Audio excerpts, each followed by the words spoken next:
নমস্কাৰ বন্ধুসকল, আপোনালোক সকলোকে ষ্টাডি উইথ দীপক চেনেলটোলৈ স্বাগতম জনাইছোঁ।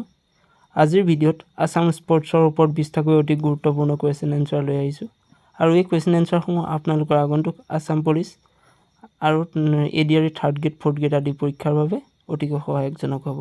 চ' পলম নকৰি ভিডিঅ'টো ষ্টাৰ্ট কৰোঁ। Question number 1, Assam hockey association কিমান চনত সংগঠিত হৈছিল? অপশ্যনসমূহ দিয়া আছে 1955, 1965, 1977, 1995। ইয়াৰ শুদ্ধ উত্তৰ হ'ব অপশ্যন এ 1955। অসম হকী এছ'চিয়েশ্যন 1955 গঠিত হৈছিল। কুৱেশ্যন নম্বৰ 2, বৰদলৈ ট্ৰফী প্ৰতিযোগিতাৰ প্ৰথম সংস্কৰণত কেইটা দলে অংশগ্ৰহণ কৰিছিল?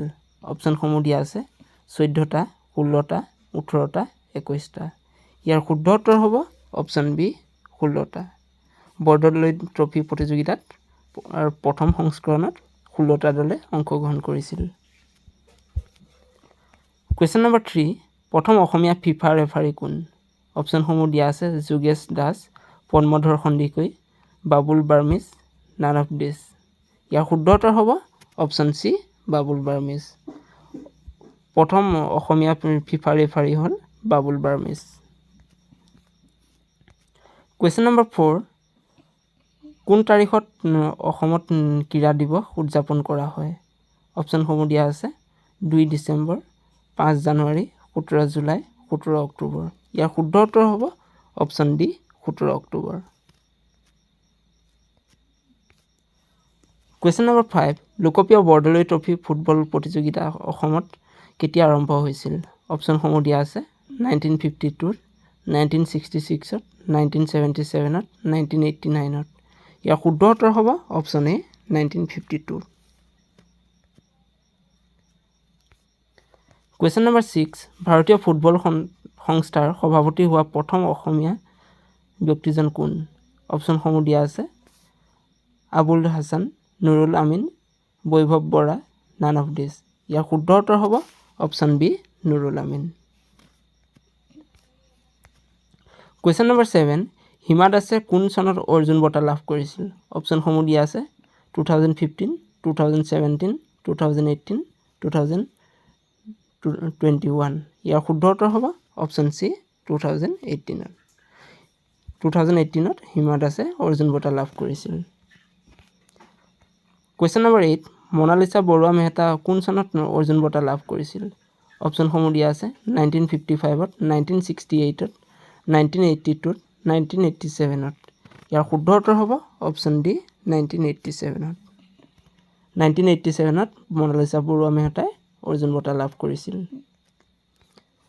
কুৱেশ্যন নম্বৰ 9, ভোগেশ্বৰ বৰুৱাই কোন খেলত 1966 চনত গ'ল্ড মেডেল পাইছিল?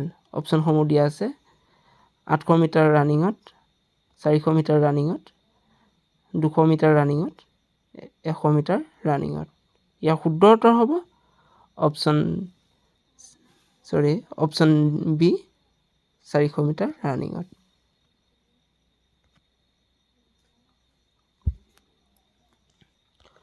Question number 10, Jayanta Talukdar archery কোন চনত অৰ্জুন বঁটা লাভ কৰিছিল? অপশ্যনসমূহ দিয়া আছে 1989ত, 2006ত, 2009ত, 2015ত। ইয়াৰ শুদ্ধ উত্তৰ হ'ব অপশ্যন বি 2006ত। Question number 11, Nurul Amin stadium অসমৰ কোন জিলাত অৱস্থিত? অপশ্যনসমূহ দিয়া আছে লখিমপুৰ, বিশ্বনাথ, নগাঁও, ধুবুৰী। ইয়াৰ শুদ্ধ উত্তৰ হ'ব option C Nagaon. Question number 12, major ধ্যানচান্দৰ বাৰ্থডে নেশ্যনেল স্পৰ্টছ ডে কোন তাৰিখে পালন কৰা হয়? অপশ্যনসমূহ দিয়া আছে 3 ছেপ্টেম্বৰ, 17 আগষ্ট, 9 নৱেম্বৰ, 29 আগষ্ট।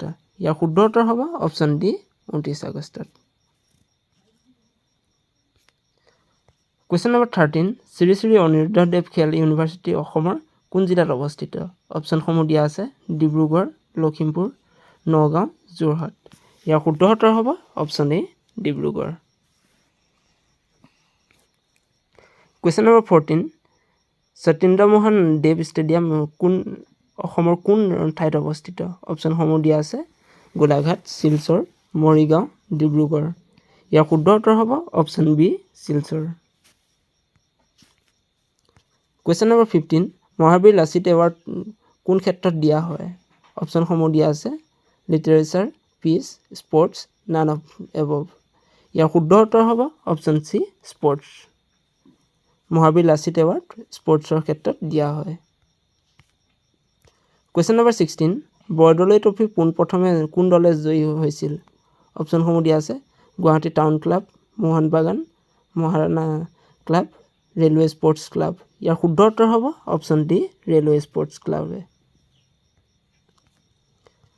কুৱেশ্যন নম্বৰ 17 আহঁতগুৰি কোন খেলৰ বাবে বিখ্যাত?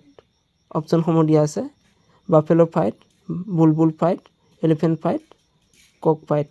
ইয়াৰ শুদ্ধ উত্তৰ হ'ব option A buffalo fight. Question number 18 2021 বৰ্ষৰ বৰদলৈ ট্ৰফী কোন দলে জয়ী হৈছিল? অপশ্যনসমূহ দিয়া আছে oil India FC, Assam state electricity board SC, Mohammedan sporting club, আৰিয়াব FC। ইয়াৰ শুদ্ধ উত্তৰ হ'ব option B Assam state electricity board SC। Question number 19 অসমৰ প্ৰথম স্পৰ্টছ এম্বেচেডৰ কোন হয়?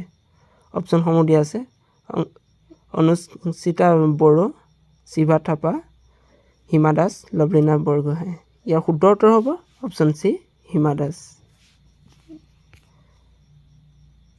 Question number 20 Assam football association ক'ত অৱস্থিত? অপশ্যনসমূহ দিয়া আছে নগাঁও, যোৰহাট, ডিব্ৰুগড়, গুৱাহাটী। ইয়াৰ শুদ্ধ উত্তৰ হ'ব অপশ্যন ডি গুৱাহাটী। আজিৰ ভিডিঅ'টো ইমানেই। যদি ভিডিঅ'টো ভাল লাগে তেনেহ'লে ভিডিঅ'টো লাইক কৰি দিব আৰু চেনেলটো ছাবস্ক্ৰাইব কৰি দিব। ধন্যবাদ।